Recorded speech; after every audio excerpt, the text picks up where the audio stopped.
now playing on Netflix. If the flood doesn't kill you, what lies beneath will.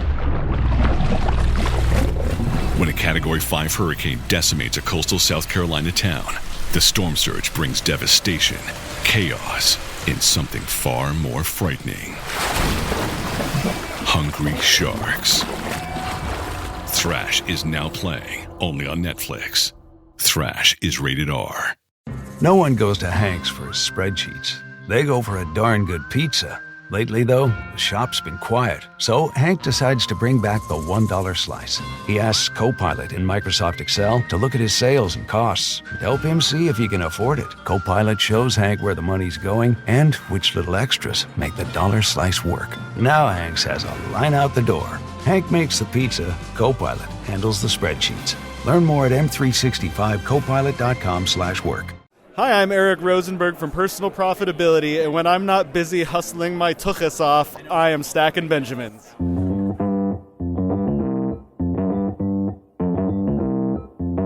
Live from Joe's mom's basement, it's the Stacking Benjamin Show.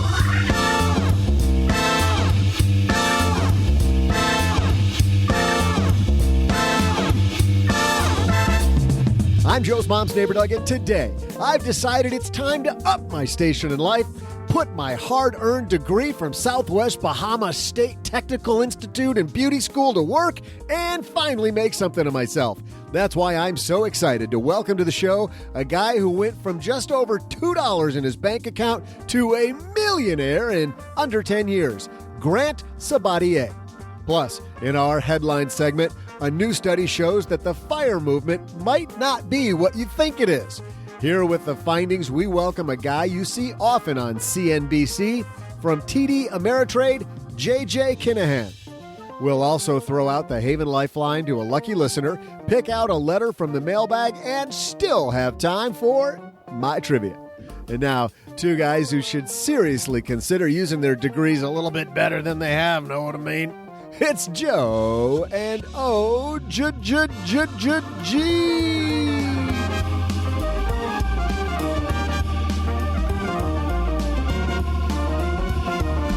Yeah, when I got that degree, who knew that podcasting was going to be a thing?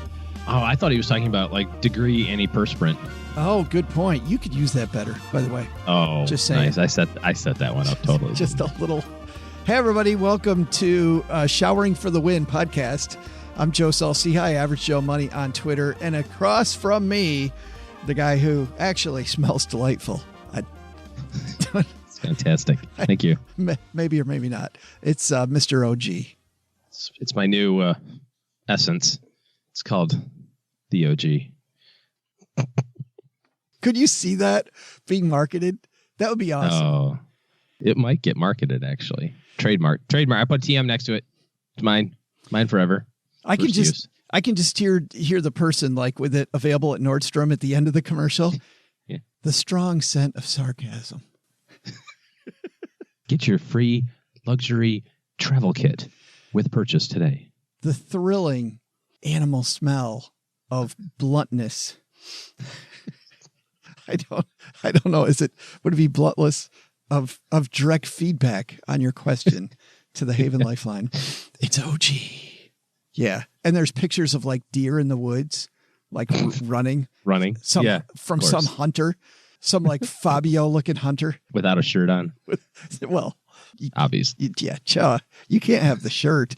I mean, come on.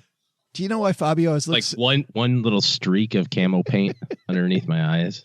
Do you know why Fabio has looked so good? I'm pretty sure you're going to tell me in a second. It's probably because he uses Omax 3 Ultra Pure. Thanks to Omax Health for supporting Stacking Benjamins. Omax 3 Ultra Pure is the purest omega-3 supplement on the market. And when you visit tryomax.com/SB, they'll send you a free box of Omax 3 Ultra Pure with your first purchase. Tryomax.com/SB. Just actually took mine before we started recording. Thanks also to Audible and the new Audible Original Power Moves for supporting Stacking Benjamins. Power Moves by Adam Grant is available, and you can get it for free when you sign up for a free Audible trial at audible.com/SBPower or text SBPower to 500-500. We've got Grant Sabatier coming down to the basement. This guy had $2 in his bank account at one point, and then he lived and breathed. And I love these interviews with people that live and breathe financial success. He's written a proven path to all the money that you will ever need. And guess who wrote the foreword? One Vicki Robin. Yeah, heard of her. How about that? Grant gets slightly excited about financial freedom. He kind of likes his message. He kind of lives it. Yeah. Okay. But we got JJ Kinahan, who we're going to have on Dad Shortwave. But first, we got another headline. So let's get the party started. Hello, darlings. And now it's time for your favorite part of the show, our Stacking Benjamins headlines. So hypothetically, let's say you run a brokerage firm that has been the butt of a bunch of jokes for the past, I don't know, few years. Okay. And what is Wells Fargo? Am I right? Oh, that wasn't what we were trying to guess. But go ahead. No, you go ahead. You know, there's that whole thing about know thyself and know the way, like, how do other people feel about you? Just kidding. There's lots of great people at Wells Fargo. No, I'm sure there is. I'm just saying you need to know yourself a little bit. Listen to this. This is written by Bruce Kelly at Investment News. Wells Fargo to implement new fee on advisory accounts. Oh, definitely. The charge will equal about $590 on an account with $1 million in advisory assets and could be offset by revenue sharing from mutual funds. Oh boy, there is a ton. There's skate where the puck is going. Definitely doing the right thing there. What are they trying to do? I don't know. You already have such a horrible reputation, and we're going to do one of these. That's like American going, we're going to start charging for the bathroom on the airplane. Yeah. But you can reserve it in advance. Right? For $50. As long as you promise to only occupy it for a certain amount of time, then we'll waive the bathroom fee. Yeah. You can get an all bathroom pass. And I'm gonna read this in a second, but sir, $600, $590 on $1 million account. Seriously. Rounding error. Yeah, not the biggest fee. But these the negative press you get with a little baloney fee. Anyway. Well, and you contrast that against the press that Fidelity got with their right. specifically designed loss leader, right? The people from Fidelity are like, yeah, we know we're giving this away for free, and we know it's going to lead to more business for us because people are going to get in our environment and then use our stuff that isn't free sometimes. Look at all the opposite press that Fidelity got when they went, yeah, we're going to do all this for free from now on. Well, just for these things, but this is free. M1 Finance, same thing. Oh, yep. M1 Finance, same exact thing. And what's funny is, as you and I know, the difference between what people were paying on that account elsewhere versus free was nothing. Right. Was nothing. And yet people, free. Uh-huh. Anyways, okay, let's hear about how great Wells Fargo strategy is. Yeah. Wells Fargo Advisors is hitting clients with a new annual fee on advisory accounts. It's roughly 6 basis points, equal to $590 per year on the average client with $1 million in advisory assets, according to a memo sent to the firm's advisors this week. The new fee applies to all advisory accounts. However, clients could receive a rebate based on revenue sharing from mutual funds that could offset the new fee or even provide a net credit, according to the memo, a copy of which was obtained by Investment News. Okay, I want to stop right there, because if this works the way that it used to work back in the day, and you got to tell me more about this, OG, Wells Fargo has a list of mutual funds with which they have more revenue sharing than others. Right. So I sit down with my client. If I'm a Wells Fargo advisor, you can pick from this list, which case you'll get almost a $600 fee. Or if you choose from this list, you avoid the $600 fee and might even get a credit because of the fact that these people over here are giving us a bunch more money to hawk their stuff. Is that true? Is that what we're talking about? That is a pretty descriptive and accurate example of how that works. Yep. Wells Fargo Advisors receives revenue from several areas. Those include advisory fees, minus the payout to brokers and financial advisors, and some investment management programs that charge administrative or management fees. This is where you can tell that it's bean counters in charge. Quote, the fee support services we provide to maintain the platform for all advisory accounts, including technology and record-keeping services provided to mutual funds available on our advisory platform, according to the memo. Similar approaches have recently been implemented by some competitor firms. Like Mom says, just because everybody else is doing it. So they look for cover. Everybody else is, hey, other places are doing it. And the fee support services we provide to maintain the platform for all advisory accounts, including technology and record-keeping services provided to mutual funds available. It says nothing. That's a bunch of gobbledygook. Again, I don't know how this passes the strategic leadership team, across the desk of the CEO, chief operating officer, the board of directors, the internal advisory councils, because every firm has this stuff, right? All these different layers of people that they run ideas by. Go, here's one. I got one. Okay, hold on. We're in the midst of a PR crisis. Hold on, guys. I got a good one. We're losing money like crazy. Advisors are fleeing. Clients are leaving. Here's what we need to do. Charge everybody $600 per account. Boom. Problem solved. It's going to go over great. And nobody went, yeah, Bill, that sounds like a great idea. I mean, I get the math, but I have a feeling that it's not going to go over very good in the press or with our advisors or with our clients. Because if you think about it from the advisor perspective, you just got handed an email that says, oh, hey, by the way, we're going to hit your clients with a $600 charge next month. Oh, get this. The new fee, very next words in this piece.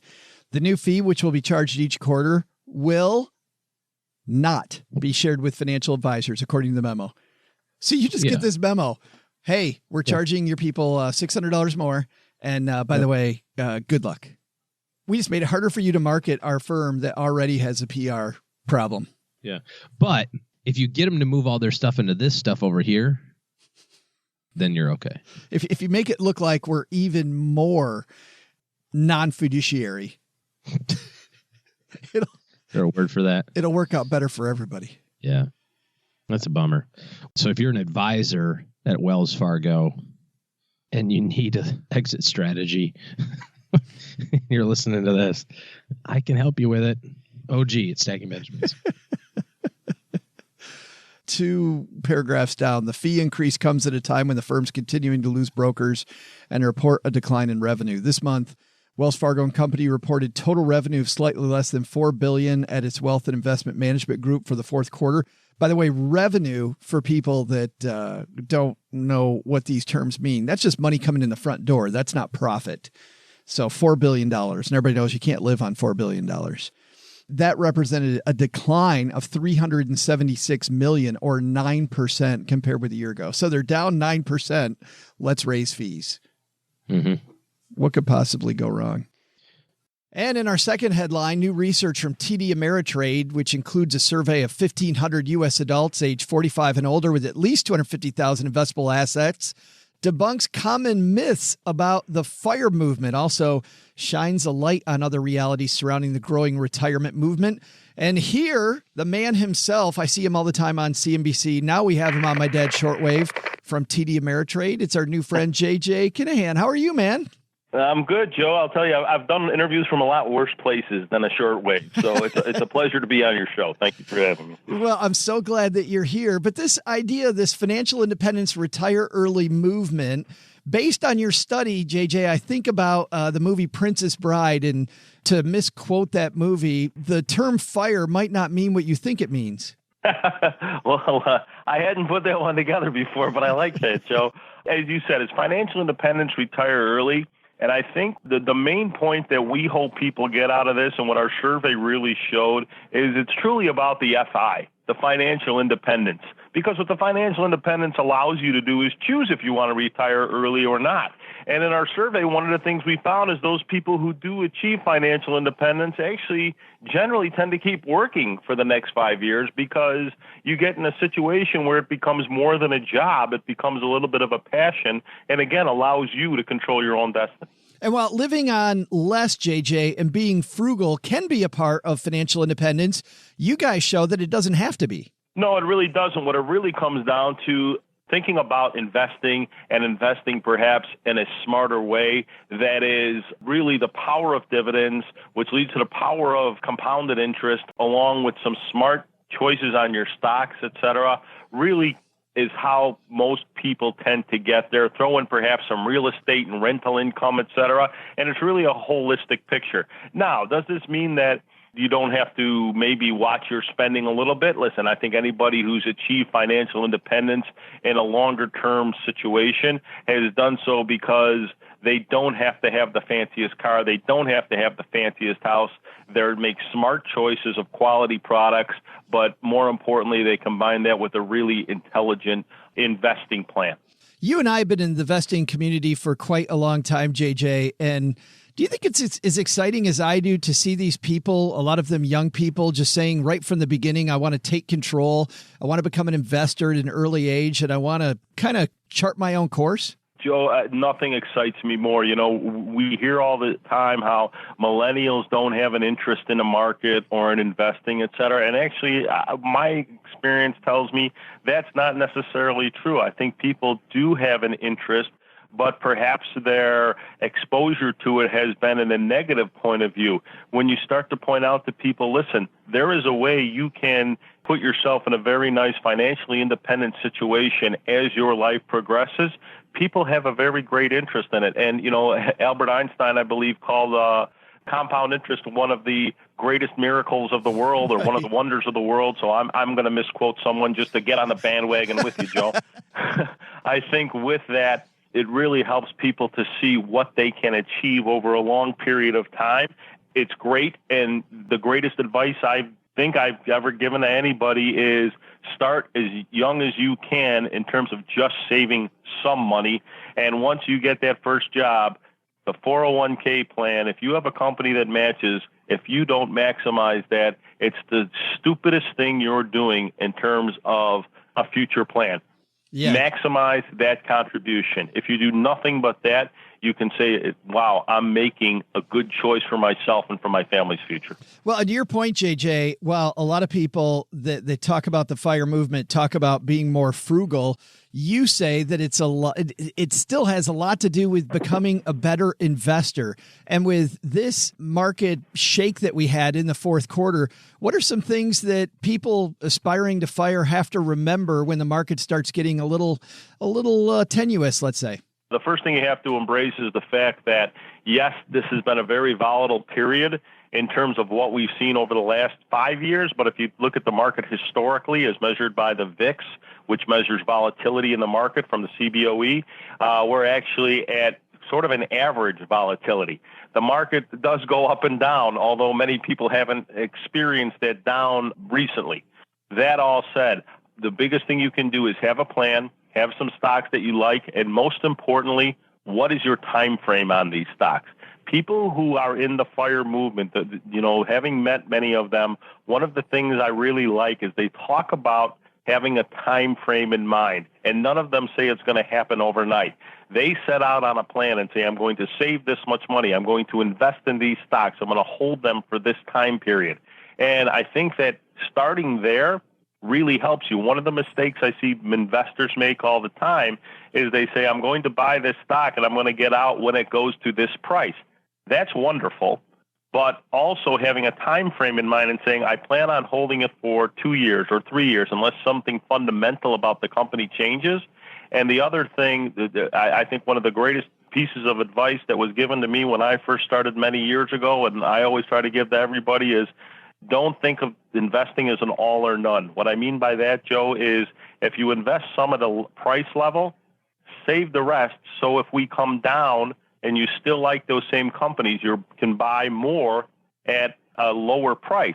And then, you know, a third tranche, perhaps at a lower price than that. Too many investors think of the world as all or none. And by the way, that not only goes for buying, that also goes for selling. Most professionals, you know, I was a professional options trader on the trading floor for 21 years. And the one thing I know about professionals is they think of the world as a partial. They never think of it as all or none because they realize that movement means opportunity rather than a time to panic. And knowing your upside and knowing your downside helps you on both ways. And also having a plan keeps you from panicking. You were an options trader and you still have a nice head of hair, JJ. How did that work? Well, genetics is the strongest thing that can happen to you, Joe. I'm the youngest of 8 kids, so I've been beaten up my whole life, so that really didn't bother me. I'm only a podcaster, and I don't know where my hair went. You guys at TD Ameritrade, your team over there, JJ, you guys have, I know, suites of tools that people can use to help them out with their investing. Where do they go to get more? Yeah, thank you very much, Joe. We have so many great people here who do a great job every day. TDAmeritrade.com. Whatever you would need, not only from tools to invest, but just as even more importantly, perhaps, tools to get educated. Because I think the first step in investing is really getting some education rather than just going out and saying, oh, I'm going to try this, whatever. There's a balance, of course, analyzation, parallelization, as I'll call it. But not having basics of education is going to cost you. So please go and get a little bit educated about the market, et cetera. If you're not comfortable, when you start really, really small. I know I'm with a brokerage firm. I should say spend all your money. But honestly, we want to have you as a client for a long, long time. The easiest thing in the world to do is to become a bigger investor. One of the hardest things to do is to lose a lot of money right away and try and make it up. So please start very, very small. You can always become a bigger trader. And again, that's one of the things we stress on our education at TDAmeritrade.com.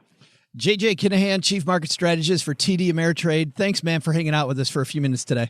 Joe, it was fun to be on the Shortwave Radio. Really a great time. Thank you very much for having me. Thanks again to JJ Kinahan for hanging out with us for a few minutes. You know, it's funny. Retiring early is a personal power move, isn't it? But it's not about what you think it's about. And a lot of the power that you see at Davos and when business leaders get together isn't what you think it is. In fact, it's funny being a guy who's been away from Detroit for a decade, just looking at the type of power that somebody like Mary Barra has at General Motors and very effectively wields that too. And it's about time somebody at GM doing that. But Power Moves by New York Times bestselling author Adam Grant is available on Audible. You get it for free when you sign up for a free Audible trial at audible.com/SBPower or text SBPower to 500-500.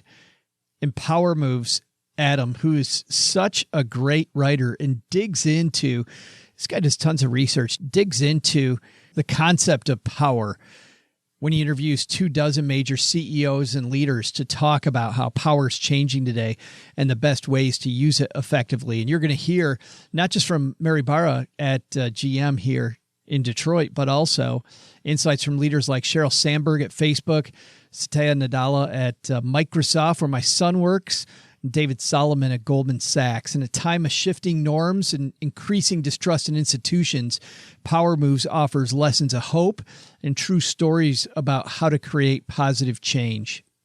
Adam Grant's so good at getting the meat of the situation and really is I think one of the top people at being able to find the heartbeat when it comes to wielding power in America. In fact, if you just go listen to the sample chapters, you'll hear exactly what I'm talking about.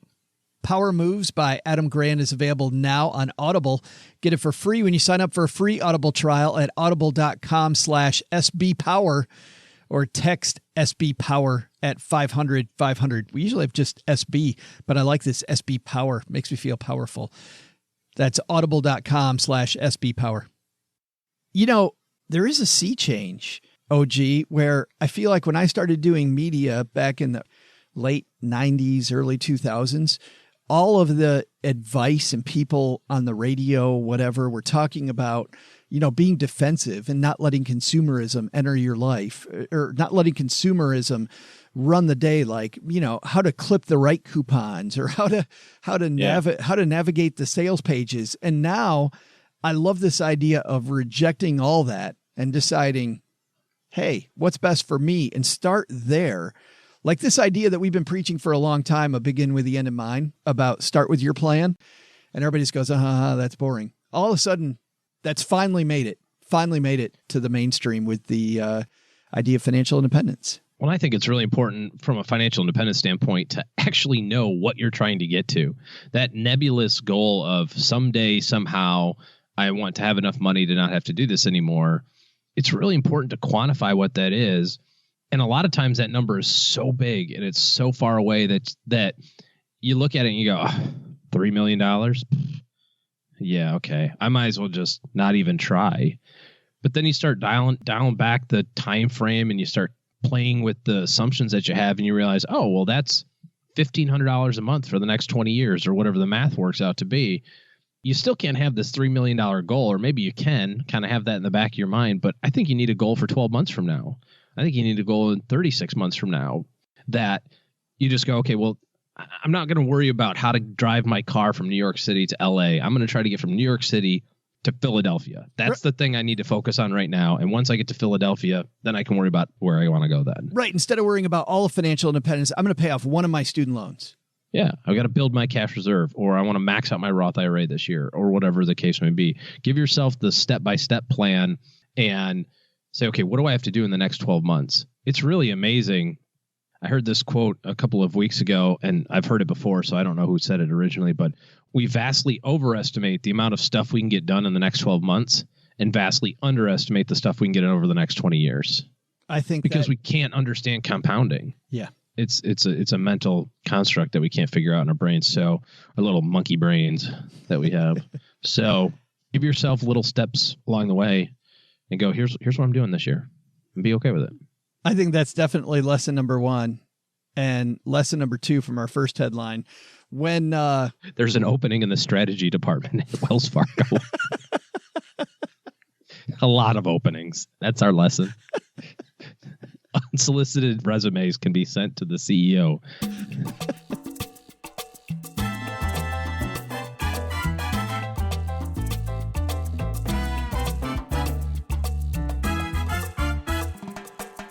Grant Sabatier is a guy that I've been in the same room with probably, I'm going to say about 20 times, and have never talked to one-on-one until now. He's very intimidating. Do you remember, you and I actually met him for the first time together at FinCon. We were at an event.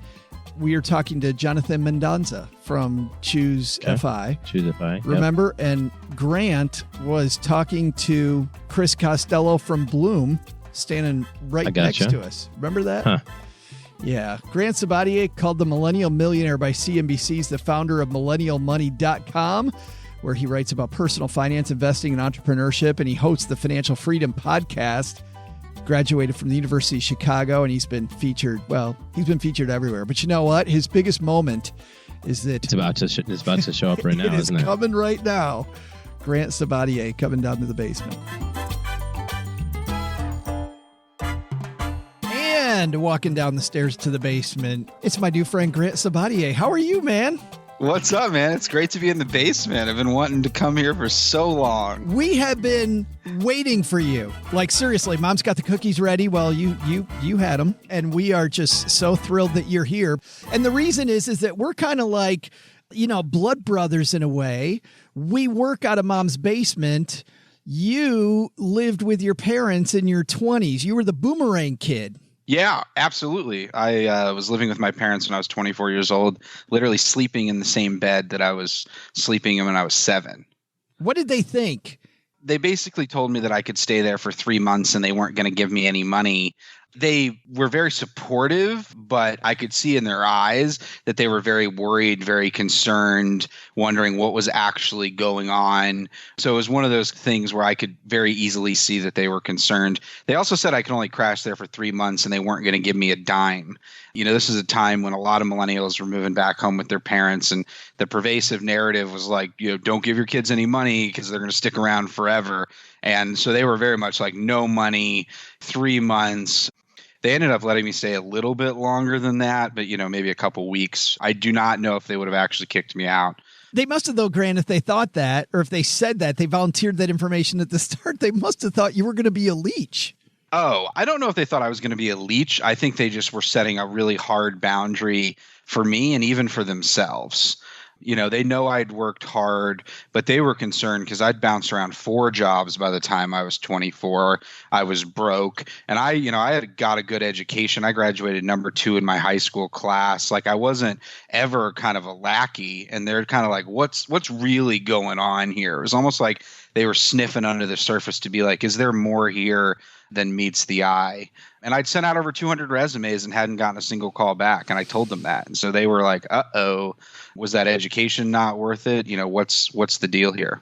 You did something that was the opposite then of what I see most people do. I've read about people who wanted to drive a Ferrari, so they put a Ferrari on the mirror in front of them, or they want to own a really nice house, so they put a nice house on the mirror, and they see it when they brush their teeth in the morning.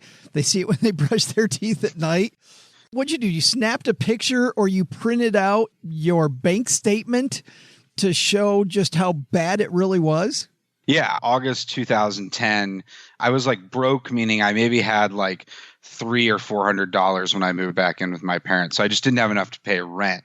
And I woke up one morning and I really wanted a Chipotle burrito, and money, didn't have any money. It was one of those things I wasn't, I didn't want to look at.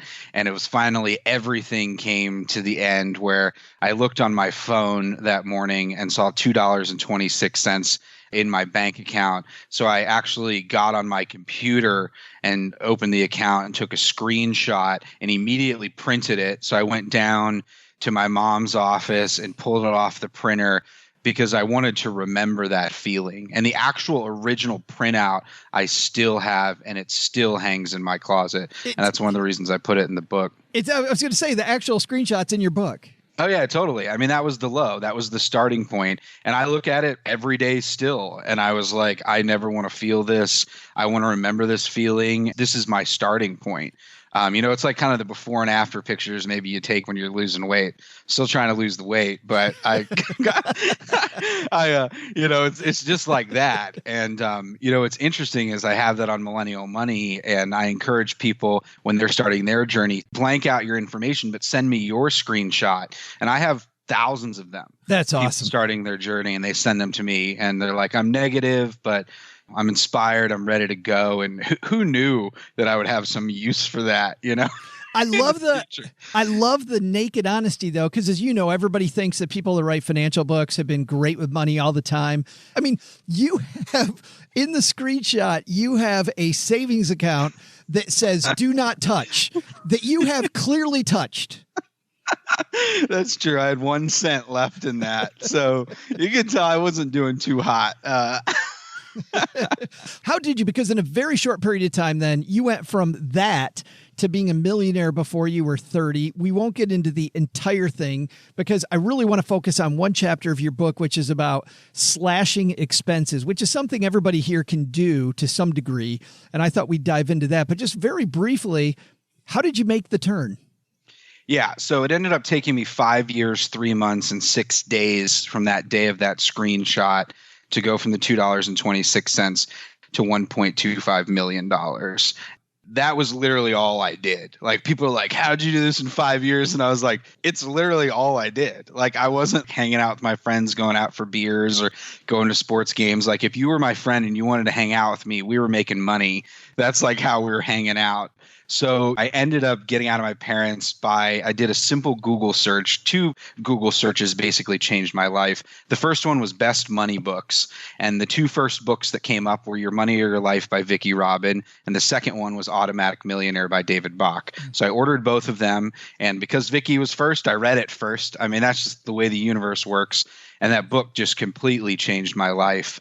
It was a life philosophy. It wasn't just a money philosophy. The idea of trading your life energy for money just I was like, okay, my takeaway actually is very different than Vicki wanted the takeaway to be, because I was like, okay, if I'm trading my life energy for money, I need to make as much money as possible for my time in as little time as possible. And she's like, I wrote the book for social activists so that they could free up their time. I didn't make it for dudes to, go out and make $1 million in 5 years. I was like, well, so that was my takeaway. And then the second Google search that I did, I was searching for something random, and actually I saw a Google mobile ad. And that was the first time I'd ever seen a Google mobile ad. And I was like, what's this thing? And so I literally Googled Google mobile ads. And then I saw an article that was by eMarketer, and it was like, jobs for digital marketing managers running Google campaigns are projected to grow 300% by 2020. And I was like, oh, whoa, here's like, I didn't know anything about that industry. Okay, so here's an industry that's growing. And then the second link was Google AdWords University is what it was called at the time. And I watched a 3-minute introduction to Google Ads video. And then right next to it, it was like, get certified for free, take our free certification exam. So I was like, whoa, so I can maybe learn how to do this, and then Google will certify me. So the next 30 days, I went through all the AdWords University videos. I really, really over prepared. I watched like other videos on YouTube, took the exam, got certified, really kind of fell in love with the idea of Google Ads, fell more in love with the idea that you could get 20% of media spend. So if I could get someone to spend $1 million on ads, like a company, I would make $200,000. And I got certified. And then the first job I applied to at a digital agency in Chicago, I got the job. And I was off to the races, making $50,000 as my starting salary. And it was really an incredible opportunity. I spent time with the SEO and the web guys and the CEO. The CEO was 30, so I was 24 making $50K. The CEO of this 25-person company was 30, and I was like, dude, if he can do it, I can do it. He was such a nice guy. The culture was awesome. I learned so much from everyone there. And then by the end of that year, I was making $300,000 because I was doing what my agency was doing, but for companies and people that couldn't afford our agency fees. So I saw an opportunity in the market to not service people who needed $100,000 websites, but maybe people who needed like $30,000, $40,000, $50,000 websites and Google campaigns. And so then I launched my own agency. And then a year later, I partnered up with 2 guys and launched another agency. And so I grew my agencies. The entire time I was saving 82% of my income, driving an $800 car, living in the crappiest apartment you could imagine. And this is the thing. I loved living differently than most people. I didn't discover another financial independence person till 2.5 years in. 2.5 years in, I'd saved well over $500,000. And then I just Googled financial independence. I don't know why it took me so long to Google this, probably because I was just making money and reading about money. But then I found Mad Fientist, and I was like, I read every single thing Brandon had written, and I was like, whoa, there's someone else doing this. Like I was like in a forest by myself, like living differently than everybody. And then I found Pete, Mr. Money Mustache, and a few others, but it was still a 2012, 2013, very, very small group of people. And that accelerated everything because I wasn't optimizing my tax situation until then. And then that was the game changer. And so that was the inflection point. I got in to get out. I mean, once I grew my companies, one company I had over 25 employees. I was spending so much time managing the company, I didn't enjoy it anymore. Once I hit my number, it took me about 1.5 years to unpack everything and also learn how to walk away from 2 businesses that I'd built and all the emotions around that. Launched Millennial Money 2015, right after I became financially independent, started writing about it. A year into writing Millennial Money, it started to get a little more popular. And I got an email in November 2016 that was, Grant, you saved my life. You changed my life. I saved $13,000 this year. And my husband and I got out of debt. Like, I just want to say thank you from my family and on behalf of your readers. Keep going. And that email, man, it filled me with a level of joy that was like so far beyond any dollar that I'd ever made in my life. And I was someone who, if you would ask me what's your purpose in life or what's your why or what makes you happy, those questions always really stressed me out because I never knew. And I was always like, why can't I find what my purpose is? And I had to stop chasing my purpose. And then that's when it showed up. And so, 5 years, 3 months, 6 days. And obviously now I write about money and teach full time and travel the world. And life's way too short to have a job that you don't like and ultimately not have time to do the things you love, because money only matters if it helps you live a life you love. And that's my mission, man. There's only 87 things you said there that I want to highlight. So that's it. A big one is it a lot of people, I think that, Grant, as you know, are going to romanticize that just over 5 years when you went from zero to well over $1 million. And I know you didn't say that. I just know people that have been there. There's really nothing romantic about that period. Like, I'm sure it was just in the dirt, not a ton of fun, working your butt off. I mean, don't get me wrong. There's this whole idea of flow, right? I don't know if you've read the philosophy book Flow, where you're in the moment, things are going well, but this was damn hard work and friendship killing. Oh yeah. Hardest thing I've ever done. I mean, I gained over 50 pounds. I had some health issues during the process. I lost some friends. You know, I had trouble with my relationship. I was addicted to making money. Yeah. I was addicted to getting out. Luckily, I had an end point in mind. You know, a lot of people don't have, it's just more and more and more. So I kind of knew what I was shooting for. But I think it was a lot of the trauma of how I grew up with money. My parents never had money growing up. They fought about it. They were stressed about it. Obviously, moving back home with my parents and, you know, all that was just like, once I figured out how to make money, I was like, I was running from something really, really fast. And I also, this is the big takeaway, even in writing and reflecting on the book, it took me like a year and a half afterwards to realize that that freedom that I was really craving in my life, I had so much earlier on. You know, I didn't even need the millions of dollars. Right. Or, you know, I had it already. Yeah, that is interesting. I mean, you spend a lot of time in your book talking about your number, which is, I think, is that a Fidelity commercial? Your number? What's your number? But or Prudential or somebody, but you talk a lot about your number, but then you continually talk about, no, I think your number is probably lower than you think it is. Yeah, absolutely. So your number, the finance industry sells a level of precision that's unrealistic. And so how are you at 25, 35, even to begin to know how much money you're going to need for the rest of your life? Because who you are, you grow and you change, and your dreams change, and who you are this year is different than who you are last year. So the most important question is not how much money do I need, it's what kind of life do I want to live? And then realizing that the more expensive your life, the more money you're going to need, and that you are the one that controls that. It's up to you. And so once you figure out what kind of life you want to live and you look at the things that make you happiest, and all of a sudden you realize, wow, picking my kids up at school. You know, I talk to people every day now, picking my kids up at school, walking my dog, having a glass of wine with my partner, reading a book. 8 of the 10 things that I enjoy most in life are free or less than like $20. Yeah. And so I started to align my life to maximize the opportunities to do those things. And when everyone's honest with yourself, if you're like, hey, I need this $100,000 Tesla and I love cars and this is going to bring the most joy in my life ever, great, get it. Just realize, all in the book, I don't tell you what to buy or what not to buy. It's realize that everything's a trade-off. You're trading the time that you spent maybe 3 years working to buy that Tesla, and you're also trading freedom for it in the future. So you've spent 3 years to make the money, and then you have to work 5 years longer in the future.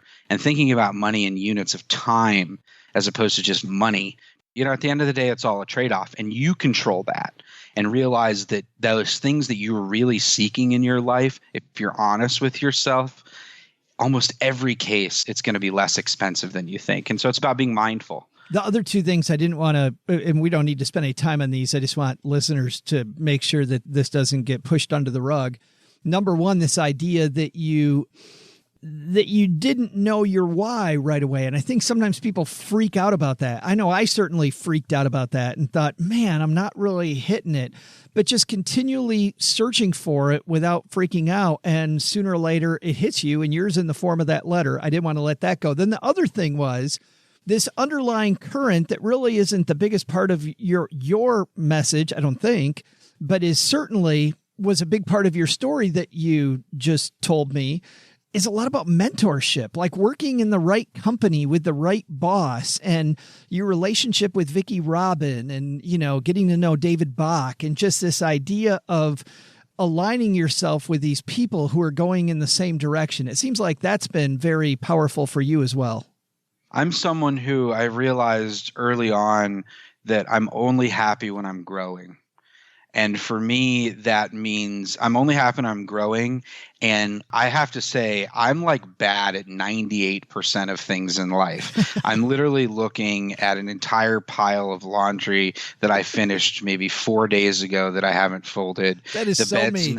That the is bed's so not me. made. The kitchen, I mean, there's dishes everywhere. I don't know how to cook, but I've read 400 books about money. I've written a book about money. I spend time with David Bach and Vicki Robin and Tony Robbins and these people who these are like real thinkers. And so for me to grow, I want to keep finding and learning and soaking that information up. And that's one of the things, the only thing, literally, I'll go out on a limb and say the only thing that I think that I understand and I'm good at in life is, I figured out money and helping people around money. But that's like anything in life. It's like you only have so much time.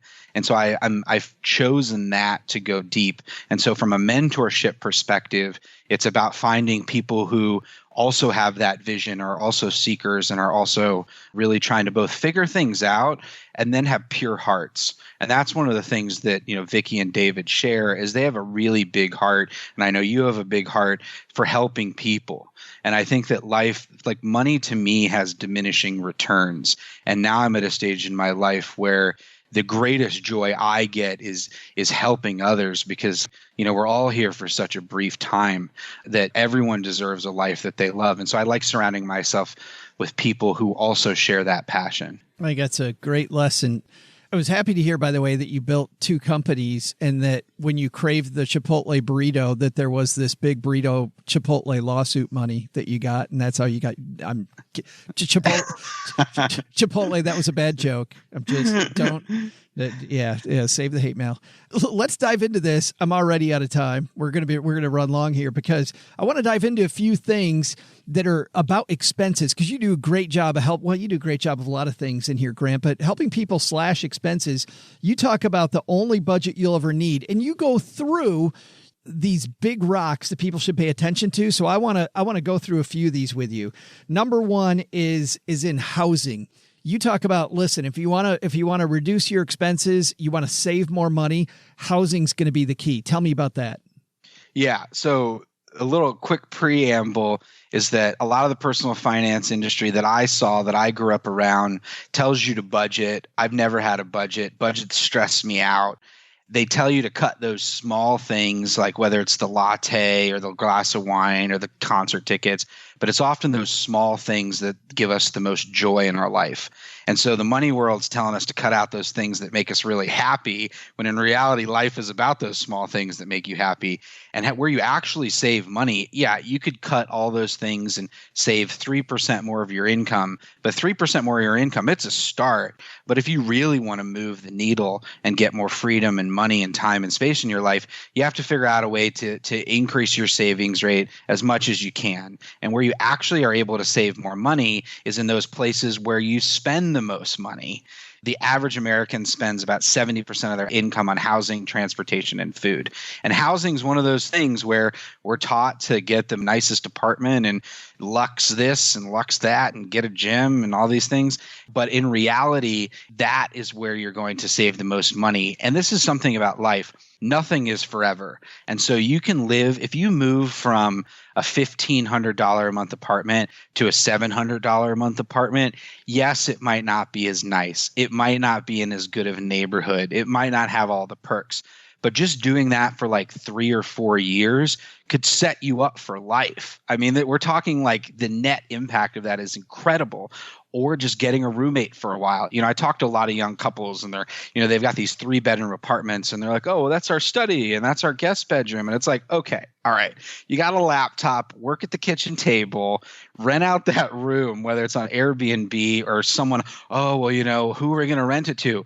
Rent it to someone who's older, we have kids. Okay, someone who's older and less threatening. It's like, everyone always has an excuse for why they can't do something. Yeah. And that's where you make the money, man. Like, get a 3-bedroom apartment, get 2 roommates, especially if you're young, get them to offset or cover the cost of your mortgage or your rent, live for free, house sit for a while. There's so many ways to live for free. And if you can reduce that expense, that's really one of the only things that you have to do. Like, I don't have a budget now, but I just moved to New York City. And my mindset is, okay, find the nicest, cheapest apartment that you can, because of all the variables, that's the biggest one that you can control. And then transportation, obviously, don't buy a new car, buy used. There's so many ways to travel inexpensively, walk, bike. And then the food thing, man, the food thing is where I struggle the most because it's so easy to get carry out. We're like paying massive amounts of money for convenience.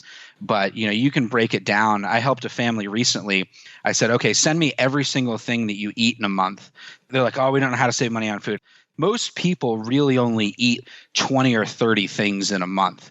Forget all that other stuff. Yes, if you want to try out different recipes, but what are those core things?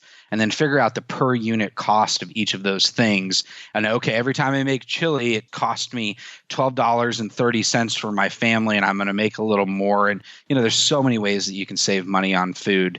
But of all the things, the housing, without a doubt. And if you just do those things and get your savings rate to like 20, 30%, then the rest of the money you're making, put it in a separate account, $1,000 a month, and then just spend it however you want.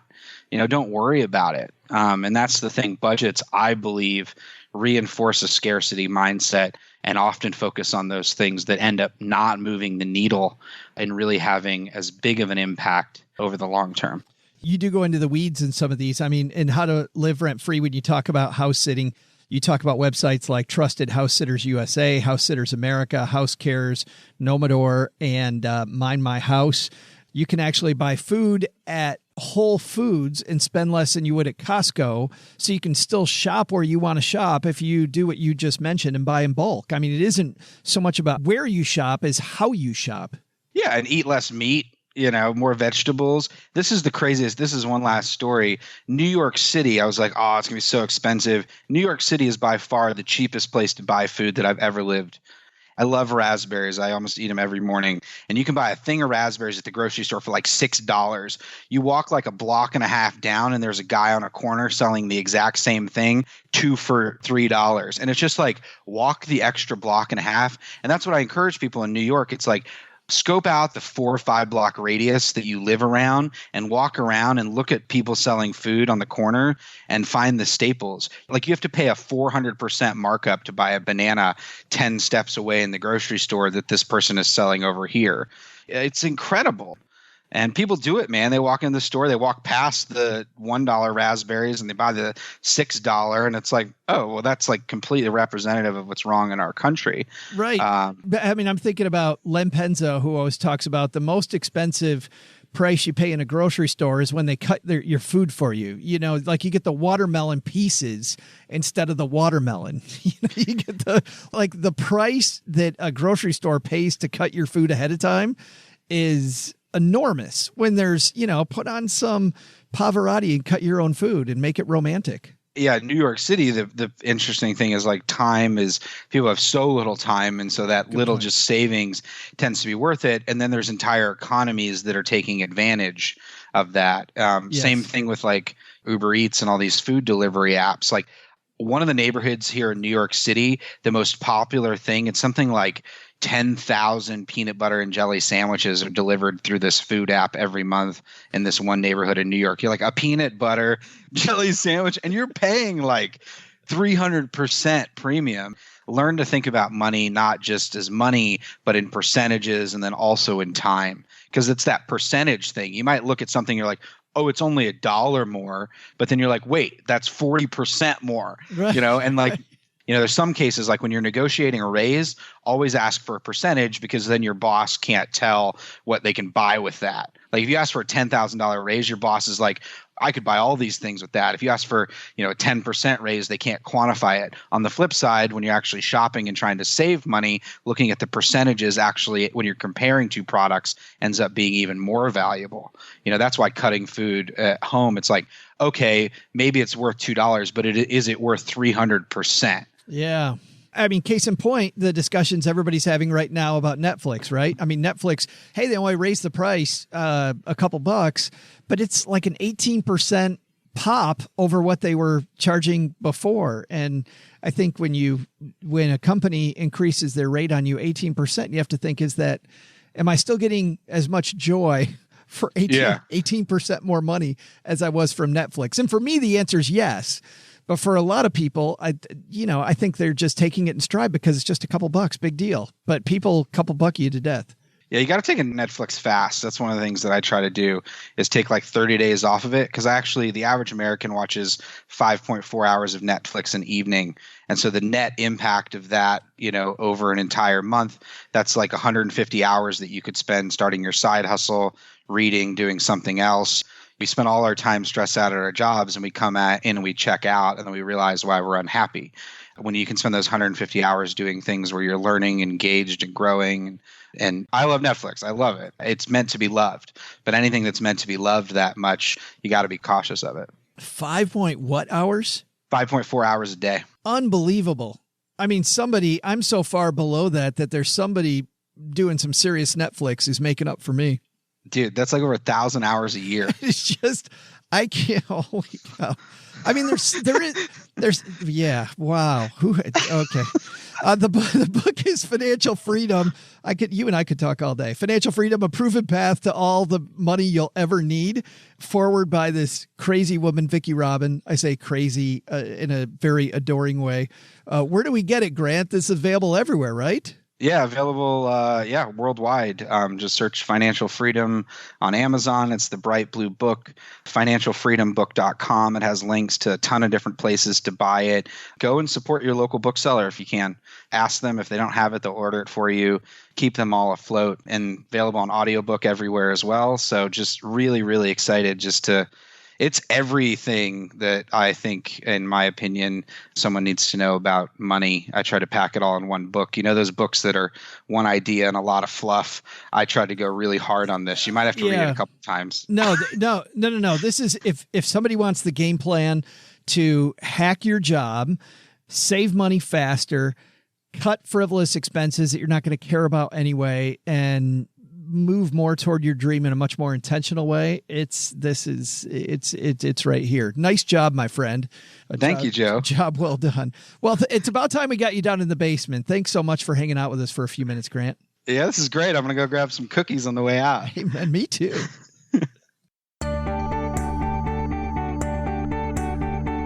Hey there, trivia fans. I'm Joe's mom's neighbor, Doug, and today we're going to talk about EPS. Like every time a company reports how much money they made, they always talk about EPS. For those of you who don't know, EPS is short for Extremely Personal Snacks. That's where a company bakes brownies or some other tasty morsel for all their shareholders. So when they say EPS was $1.10, that means that every, let's say, brownie they made costs $1.10 to make. The more expensive the brownies get, the better the company. Easy peasy. God, this financial stuff is a lot easier than Joe and OG make it out to be. Hey, what? Hold on, I'm doing the trivia. All right, what? No way. All right, okay, all right. I got a great idea for today's trivia, folks. What does EPS really stand for? And I was just kidding about that other stuff. You didn't believe me, did you? Totally joking.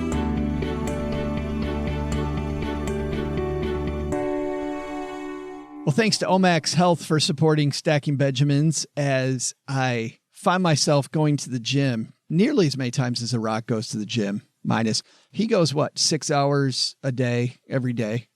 I go about 45 minutes to an hour. Every 6 days. The same thing. Once every 6 days. I actually go a little more often than that. 4 days a week at this point. Oh, my goodness. And you better stop. You're going to start looking really and then run the other 3 days. No. Did you run the last couple of days with the negative 7,000? I had to finally do it on a treadmill. I had to go to the gym and do it on a treadmill. Yesterday, I just went there and ran 2 miles, pretty fast though, on a treadmill. Well, treadmills are like kind of downhill. Do you give a little incline? You got to do the incline on the treadmill. I did even out a little bit of incline there.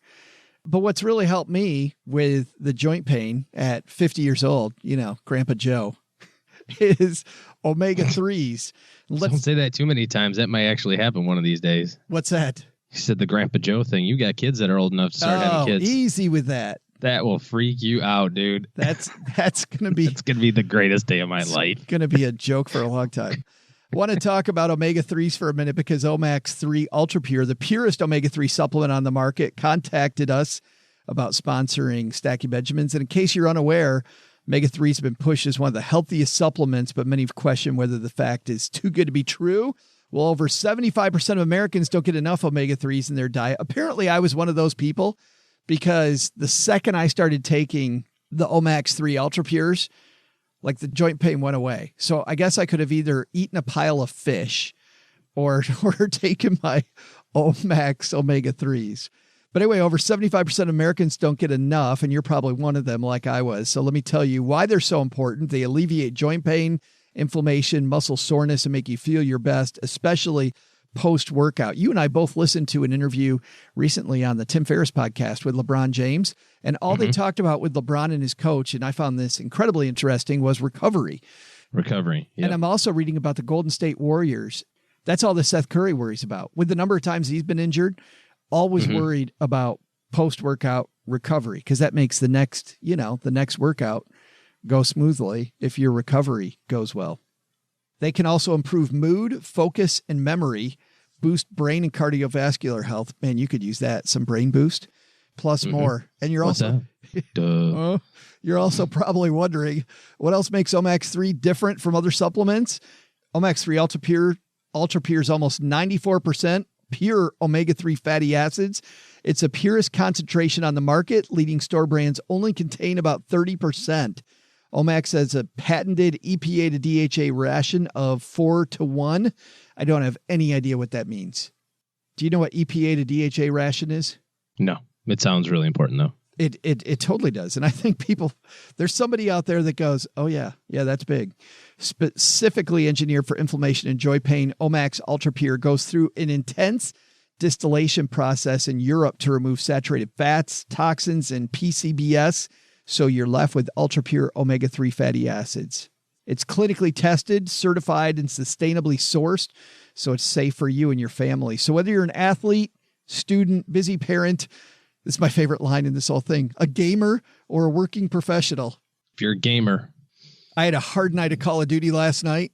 I got joint pain in both thumbs. Both thumbs and fingers. Man, I was slaying people. Or a working professional. Almost anyone can benefit from Omax 3 Ultra Pure. And best of all, you notice the positive effects within days. Seriously, by the end of, I'm going to say maybe day 2 a little bit, but day 3 is when I really started to see it. Head to tryomax.com/SB to get a box of Omax 3 Ultra Pure for free with your first purchase. That's tryomax.com/SB, and you'll get your free box of Omax 3. That's tryomax.com/SB. Terms and conditions apply. And I love this. Omax 3 comes with a 60-day money-back guarantee. So you got plenty of time to try it, and you can feel the Omax difference. Hey there, trivia fans. I'm Joe's mom's neighbor, Doug, back with your thrilling trivia answer. I asked the question, one that I totally joked about earlier. I mean, who would have believed me on that? I was kidding. So my question was, what is EPS when companies report how much money they made? What? It's EPS? I bet you they say EPS. Like back in the office when they're just like shooting the shit, I bet you they say EPS. That's probably what. Anyway, if you said extremely personal snacks, you totally bought my ruse earlier. Nah, it turns out, and Joe didn't just tell me this like a minute ago or anything, I already totally knew. It stands for earnings per share. When a company makes money, they divide it by the number of shares to give you this number. While you can't compare one company's EPS to another, you can compare earning from quarter to quarter. And also, for seasonal companies like those in farming, you compare this quarter to the same quarter a year ago. Did you get it right? Well, we'll have Joe's mom make you some extra special brownies. See ya! Big thanks to Grant Sabatier for stopping by the basement. It is amazing how, when you set your mind to it, you can get the things in life that are really important to you. And Grant, Grant went through a few of them, didn't he? Hey, let's throw out the Haven Lifeline, OG, and tackle some of life's most important questions. Our friends at Haven Life Insurance Agency put what you value first. And by the way, we've fired OG, and we asked our friends in the basement 2 things that they value most. And Jennifer says it's earplugs and sleep, which I don't think I don't think it gets better than that. It's the true answer, Jennifer, is your loved ones and your time. And of course, if you have earplugs and sleep, it makes the time with your loved ones that much better, doesn't it? It's why they made buying quality term life insurance actually simple. Head to stackingbenjamins.com/Haven Life now, and you'll get a free quote in seconds. Their application is simple, and online you get an instant coverage decision. Prices are affordable. Policies issued by Mass Mutual, more than 160 years old. You don't have to wait several weeks for a decision like you do at most insurance companies. And today we're throwing out the Haven Lifeline to our new friend, Kody. Say hi, Kody. Hey, Joe and OG. This is Kody. Thanks for working so hard to make personal finance fun. My question comes to you today about your thoughts on public service loan forgiveness. I currently have about $90,000 that I'm expecting to be forgiven, paid off in 5 years. I've checked all the boxes to make sure I'm meeting every requirement, but I still don't fully trust the program. So my thought is that starting this year, I'm going to put roughly $18,000 in a taxable account to try to save up that $90,000 so that in 5 years, if something went wrong, I would at least have the money to pay it off in full. How do you feel about that plan? And do you think it's better served in a high yield savings versus a taxable? Let me know. Awesome question, Kody. Thanks for the question. Thanks for the kind words. What do you think, man? Doesn't fully trust it. I've seen this in action before. You think you're eligible, think you checked all the boxes, and then, oh, surprise, box C22, subparagraph D you didn't meet. So guess what? We're not paying that. I think it's really smart and a really, really, really intelligent way to protect against the unlikely event that the government doesn't adhere to its policies and procedures. I do know that the biggest risk that you face is kind of what you discussed at the very beginning, not keeping up with that throughout the years. I think every year you have to recertify that you're doing the tasks the right way, that you're still employed in an area that is satisfactory. And, every year you've got to send in some forms, and I'm assuming that you're doing all that correctly. I did read an article, probably about 6 months ago now, that the first tranche of people who are supposed to get this stuff forgiven has come and gone. And something like only 2% of the people made it work. So I think it's really incumbent on you to stay on the process, and it sounds like you're doing that.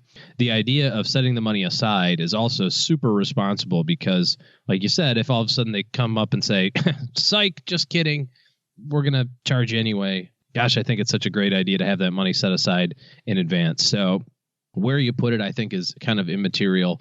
If you put it in an investment account or you put it in a savings account, the time frame is about, like you said, about 4 years. So it's kind of 50-50 whether or not that's a long enough time frame for a investment portfolio.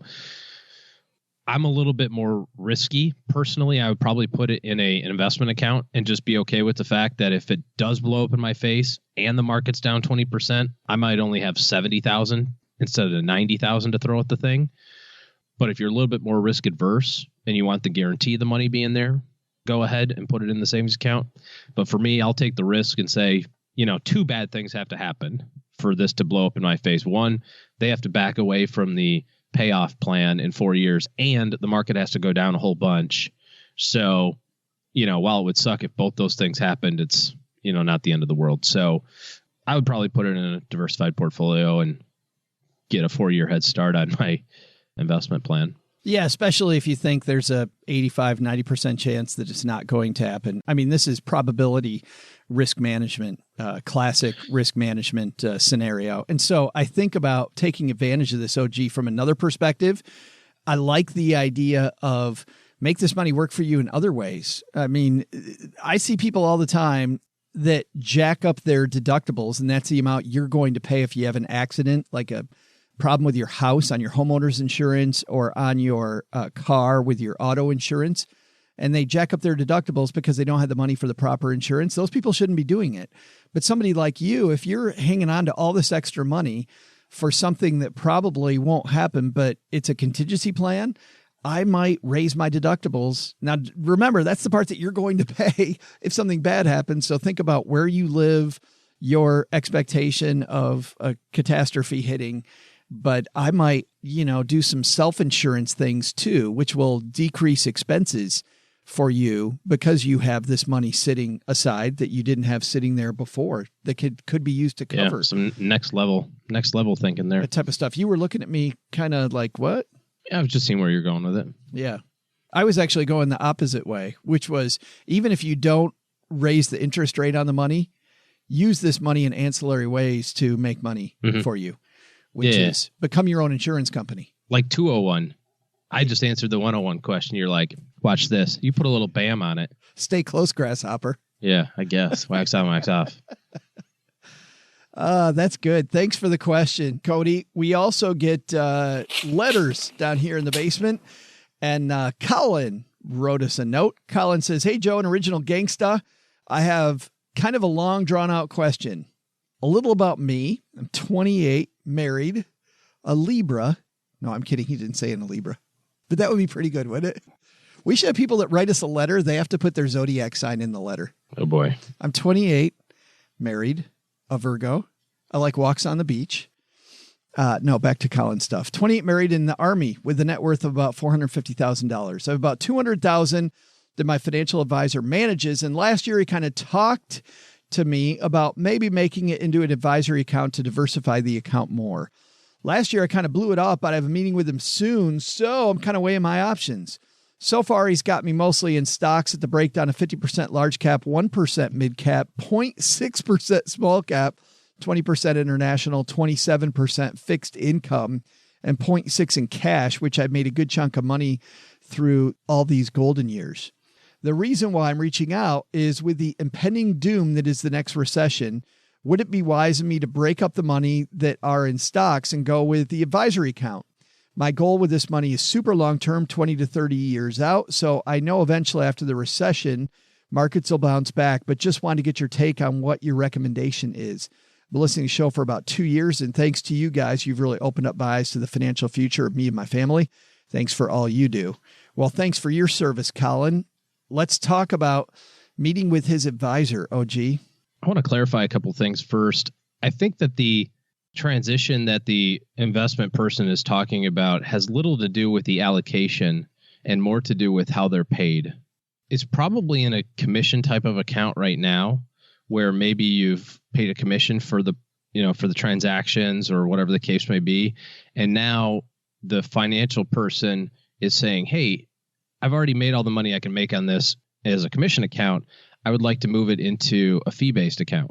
So you'll pay me, a flat 1% or whatever, 2% a year, and then we can make all the trades we want without any additional costs.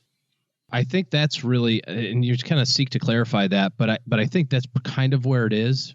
Not so much, hey, I think this advisory account needs to be reallocated because of the impending recession, which is a separate issue altogether. There is not a single person on this planet who knows when the next recession is going to happen. And there are fewer people, that means less than zero, who can also accurately time the top of the stock market and the bottom of the stock market.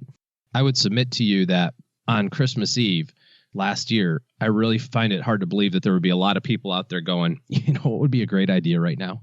We should take all of our money and dump it in the stock market today.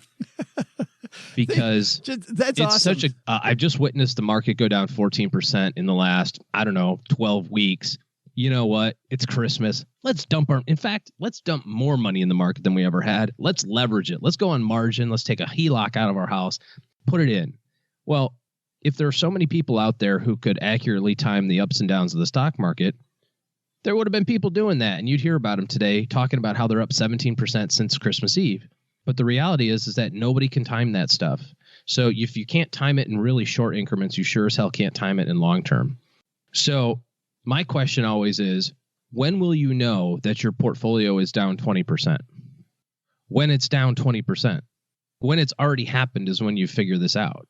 So trying to predict when it happens in advance is a fool's errand, and you're going to lose more money trying to figure that out than just letting it be. So from an allocation standpoint, no, I don't think that you change your allocation at all based on the, quote, impending recession, whatever in God's name that means, because I'm not sure that anybody knows when the impending recession is going to be. So if you've got a 30-year time horizon, keep your allocation the same. Take the opportunity of the ups and downs of the market to continue to invest, which I assume that you're doing right now. You're putting money in every single month, and just let it be. So the kind of two separate things here. One is, do you want to continue to pay your stockbroker and move it into a fee-based account, which is probably what they're talking about here. And there's some pros and cons to it. So hear them out, find out why they're talking about that. And then secondly, do you want to change your allocation? And I would say not for any reason that you talked about. I mean, if your goals are still 30 years away, then who gives a crap what the market does over the next 12 months? Yeah, we've heard nothing about how the allocation would change inside of the advisory account, or if it would change, and why it would change. Those are super important questions to ask. Like, what would change about any of that stuff if I changed it, or is it just changing the way that we work together, the way that I which is what I'm sure it is. I'm sure it's that, or it's some sort of like managed program where, you know, there may be a little bit more trading or something like that, but a little bit more, quote, professional trading or something. Well, but it might not be OG. I was just thinking it might not even be the number of trades. It might be that the advisor has set platforms that they work with people with similar outlooks and similar risk tolerances and timeframes. And so it makes it so that he's going to have his money better shepherded by the money shepherd, you know, instead of being a one-off where he has to look at that one thing. Now, every single time that X portfolio changes, he gets to change along with everybody else. Yeah, there's a lot of good reasons to do it. There's some not so great reasons, but I think the question that we're talking about here are two separate and distinct things. One is, tell me about the impact to our relationship by changing the account. And then secondly, will this also change the allocation? You know, based on your needs, the account change may make sense, but an allocation change may not. So you can clarify that. Thanks for the question, Colin. If you've got a question for the show, head to stackingbenjamins.com/voicemail. That's how you get to the Haven Lifeline. And of course, everybody who calls the Haven Lifeline, as a thank you, we send you our Greatest Money Show on Earth t-shirt, which is such a fun shirt. Brad Lark makes that shirt and lots of other fun swag for us. That's going to do it for today, OG. We did it. Another hump day in the books. All righty. Lastly, if you're somebody that needs good financial planning help in your corner, OG and his firm are taking new clients. So head to stackingbenjamins.com/letter OG, the letters O and G. So that's stackingbenjamins.com/OG. That'll be your first step to talking to them about what it would take to have their team in your corner. All right, guys, that's going to do it for today. Doug, take it from here, man. What should we have actually learned today? So, what did we learn today? First, take some advice from Grant Sabatier. Don't like your current station in life? Change it. The formula's super simple. I mean, you just make more money, bury the money. Oh, sorry. That's right. He said, make more money, bury expenses, and you too can be financially independent quicker than you thought possible. Look, don't get me wrong. Just because it's simple doesn't mean it's easy. But as Joe's mom always says, why bake cookies if you can't eat them all by noon? I know, sorry. That's got nothing to do with today's message. Moving along. Second, we learned from JJ Kinahan that financial independence is as much about investing as it is about saving. Don't sabotage your success saving money with bad investing habits. But the big lesson? Don't tell Grant Sabatier that mom's making chicken and waffles for dinner. That guy will not leave now. He's like bad luggage. You can't get rid of him. Seriously, Grant, I know you had a chapter about how to save bunches of money by living on other people's couches, but dude, you're a millionaire. Get out! Special thanks to Grant Sabatier for joining us today. You'll find links to his book, Financial Freedom, in our show notes page at stackingbenjamins.com. Hey, don't forget, Stacking Benjamins supports independent booksellers. And if you want to support us while we, support them, use our link to purchase Grant's book from Powell's Independent Bookstore at stackingbenjamins.com/Powell's. Want the Amazon link? We got you covered there, too. Just go to the show notes page and at stackingbenjamins.com. Yeah, you know this already. Just go there, click the link. It'll work. You'll help us out either way. Thanks to JJ Kinahan for hanging out with us today. You'll find lots of tools to learn about some successful investing tips at tdameritrade.com. This show was created by Joe Saul-Sehy, produced by Richie Rutter-Reese, and engineered by the amazing Steve Stewart. Online, visit us on Twitter at SBenjaminsCast or on our Facebook page. I'm Joe's mom's neighbor, Doug, and I just jumped the shark. SB Podcasts may receive payment on the show from sponsors and guests in the form of books, giveaway items, discounts, or other remuneration. There's no way you would take advice from these dorks, but like Joe's mom always says, don't take advice from people you don't know. This show is for entertainment purposes only, and before making any financial moves, consult with a real financial advisor.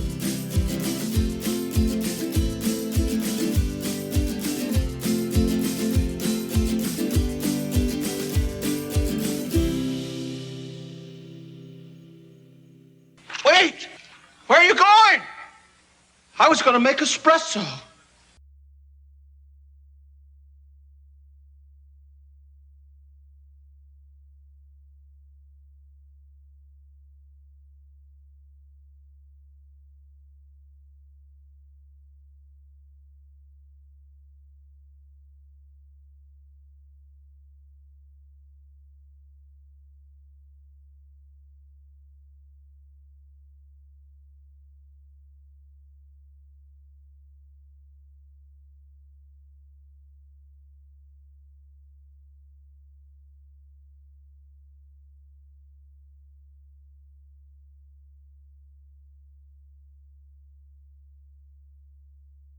Welcome to the after show.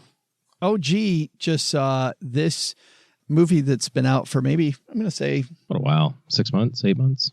just over a year. This trailer's from 12/19/2017, so I think it's just out for over a year. This is Ocean's 8. Good afternoon, Miss Ocean. As you know, parole is a privilege. It's a mistake, but it happened.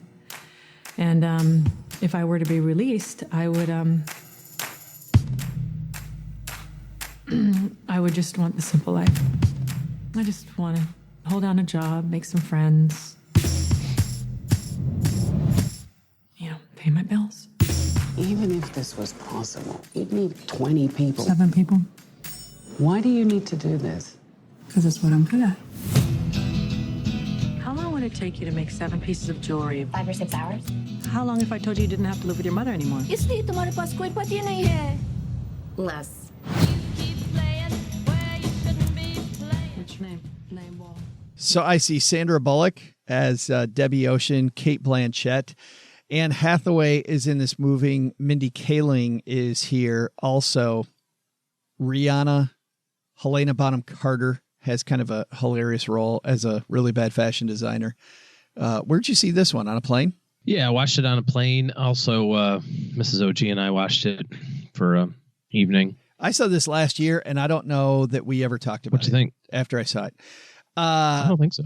So let's tell everybody what's going on first is that Debbie Ocean is Danny Ocean's sister, I think. Yeah, looks like it. She plays the sister of George Clooney, who, of course, did the other Ocean's movies before this. Or I guess we could go even further back and talk about the original Ocean movie. But anyway, so she's the sister of Danny Ocean. She's just getting out of jail, and then she finds out that there's a big piece of jewelry that's going to be coming to New York City, and they decide that they're going to steal it. And so the whole movie revolves around their plan to try to get this piece of jewelry stolen. Debbie Ocean, aka Sandra Bullock, goes on this quest at the beginning of the movie to find all of these people to be on her team. And then they practice the heist, and then they finally pull it off. And of course, like any of the Ocean movies, there's a few twists in how they pull it off that they don't tell you. So you're kind of in suspense a little bit until the end. What'd you think? I thought it was pretty formulaic and awfully damn boring. That was my thought. I didn't love it. I noticed the IMDb is a 6 out of 10. I think that's where I'd put it. I sat and watched it and blew 2 hours. And at the end of it, I thought, well, it wasn't so bad as, well, that's 2 hours of my life I won't get back. It wasn't that bad, but it was awfully damn close. Yeah, that's kind of how I felt also. Nothing else to do on a Saturday afternoon. Throw it on HBO and, it's got neat little twists and turns, just like all the Ocean's movies do. But I can't recommend that somebody goes and seeks it out. I wouldn't necessarily go try to find it. Yeah.